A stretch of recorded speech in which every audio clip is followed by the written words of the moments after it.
The ethos of Richard Davies and the Dissidents. That's a very good question. I'm still trying to work it out. Most of us have started out on the glam sleaze scene. We've played Americana, we've been in indie bands, we've played punk, and we wanted to record something that potentially could appeal to all those audiences. We're a pop group, 100% a pop group.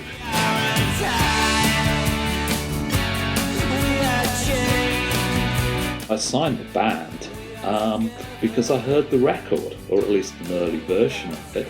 It was something I always thought that Richard probably had in him. I've been in a few other groups over the years and just wanted to make a record with my own songs. I think it was a question of just approaching the people I knew who I thought would do the job the best. It's kind of a collective.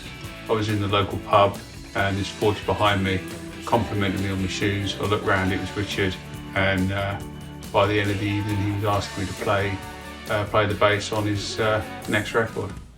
Neil Scully, I was in my last band with. I played in another band with Tim.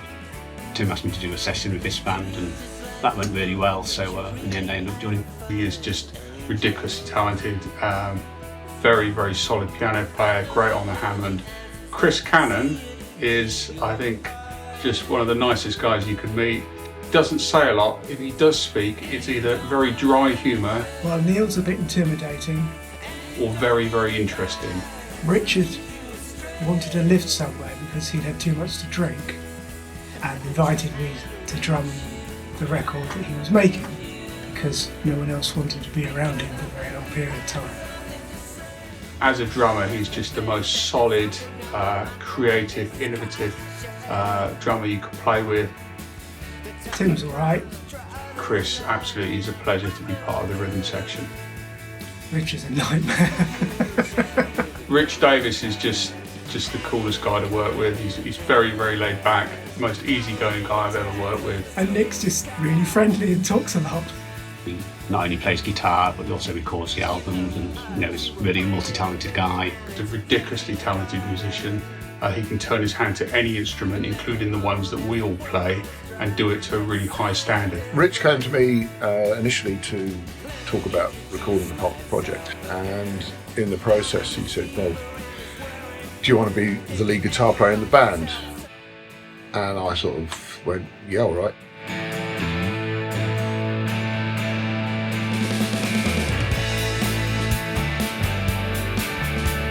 No Man's Land was the first song I wrote for the record.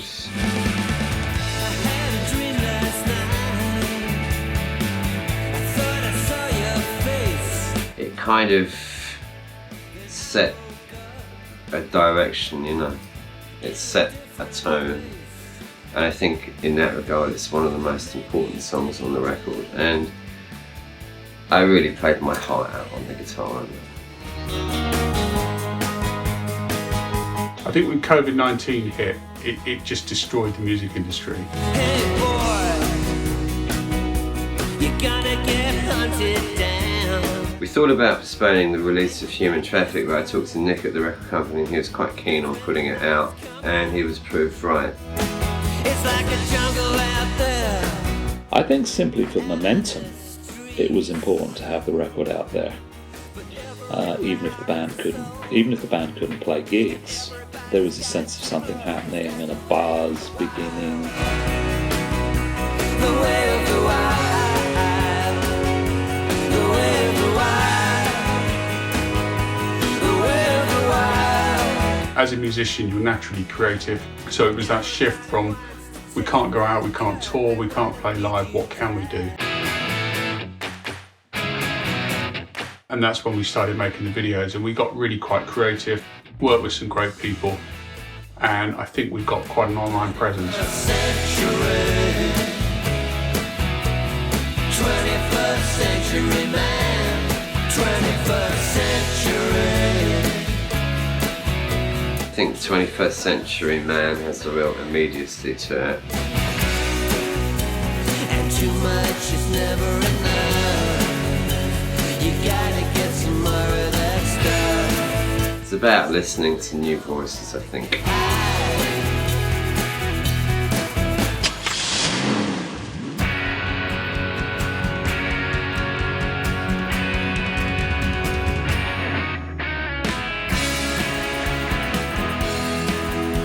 Long Road to Your Heart, kind of a love song to my wife. It's about the travails of life and having to deal with things you don't want to deal with, but ultimately finding redemption in the arms of another person.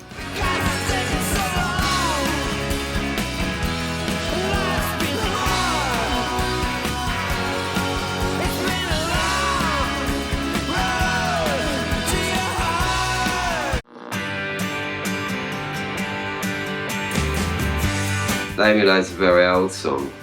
I don't even know quite how old it is. It's a hymn. It's associated with the First World War.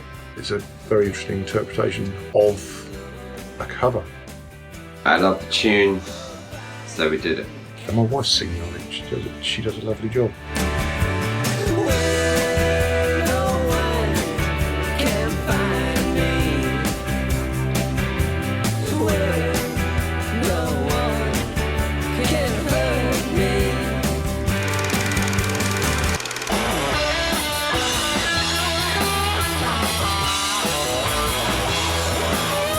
After 15 months or so of a pandemic, I'm cautious about going out live, and I'm not going to pretend otherwise. Yeah, I'm trying to remember how that feels. We're experienced players, we play well together, we put on a good show. So from that perspective, I'm looking forward to it. Obviously we're quite limited last year, so we have to get out in front of an audience and give to people the opportunity to hear these songs live. Well, it's been a long wait, and we all kind of have to get out there. It's not just about people who play in groups, it's about everyone who comes together to make a live performance possible. So there's lots of people like sound engineers, bar staff in the venues even, you know. Knowing that people were kind of suffering a lot more than I was one of the more difficult parts of the lockdown thing. So yeah, let's just kind of get back out there. I cannot wait.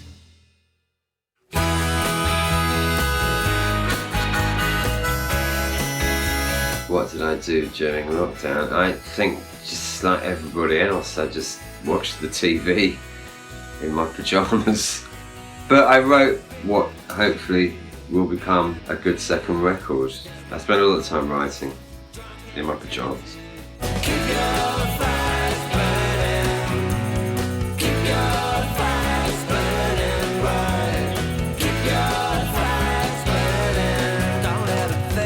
Recording sessions can be fraught, they can be fun, they can be disappointing, they can be wonderful.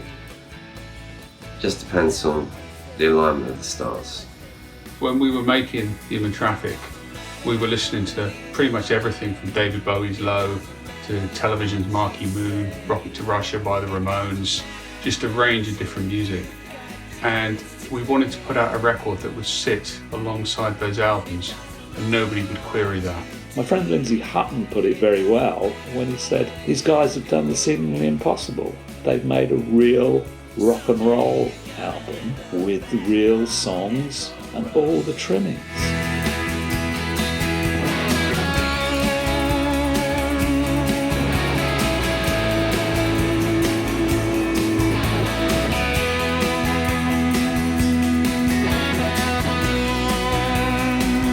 My favourite song on Human Traffic Good question. There were several actually. is No Master, No Guide. Because, well, drums are fantastic. Way of the Wild, one of them. My favourite song is Human Traffic, I think. There's lots of great songs on the album.